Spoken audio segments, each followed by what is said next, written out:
আশা করি সবাই ভালো আছেন। আমি আপনাদেরকে একটা জিনিস দেখাবো। ওই যে আপনাদেরকে আমি কিছুদিন আগে দেখাইছিলাম যে এটা একটা 12 মাসি পেয়ারার গাছ। 12 মাসে একটা পেয়ারা গাছ। এটা পেয়ারাটা খুবই মিষ্টি এবং সুস্বাদু হয়। এটা যদি আপনারা চাষাবাদ করেন, কেউ যদি ফিল্ডে লাগান, যে মাঠে লাগান, যে আমি এটা চাষ করব, এটা আসলে লাভবান হওয়ার মতো একটা জিনিস। এটার থেকেই আমি কিছু কলম করছিলাম, বলছিলাম যে এর মধ্যে এই একটা কলম, ওই একটা কলম, এগুলো একেবারে নিউ কলম, নতুন কলম।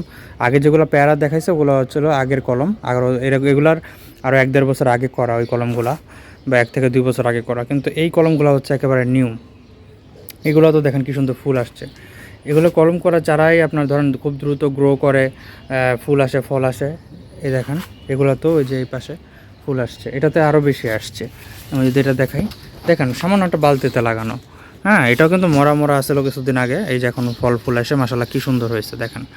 হ্যাঁ, এগুলো এই যে দেখেন, এই জায়গাতে 3-4টা আসছে। ঠিক আছে।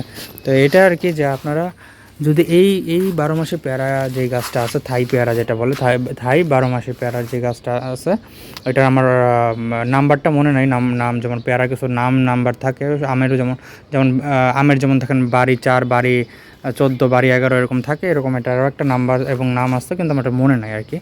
আপনার 12 মাসে থাই পেয়ারা বললে, আপনার পেয়ারাটা, আপনার পরিপূর্ণ পেয়ারাটা দেখে নেবেন। পরিপূর্ণ পেয়ারাটা আপনার হাতের মধ্যে একটা টেনিস বলের সাইজের হবে, বা এর থেকে সামান্য একটু বড়, এবং হালকা লম্বাটে, বেশি গোলও না লম্বাও না, এরকম হবে আর কি। এবং খেতে মিষ্টি হবে, দরকার হলে খেয়ে নেবেন। তারপর ওই গাছের চারাগুলো আপনারা নেবেন, এবং এগুলো যদি চাষ করেন আপনারা আসলে লাভবান হবেন, কারণ সারা বছর ধরে 2-3 বার আপনাদের পেয়ারা পাওয়ার সম্ভাবনা আছে আর কি। তো আসি, আল্লাহ হাফেজ, ভালো।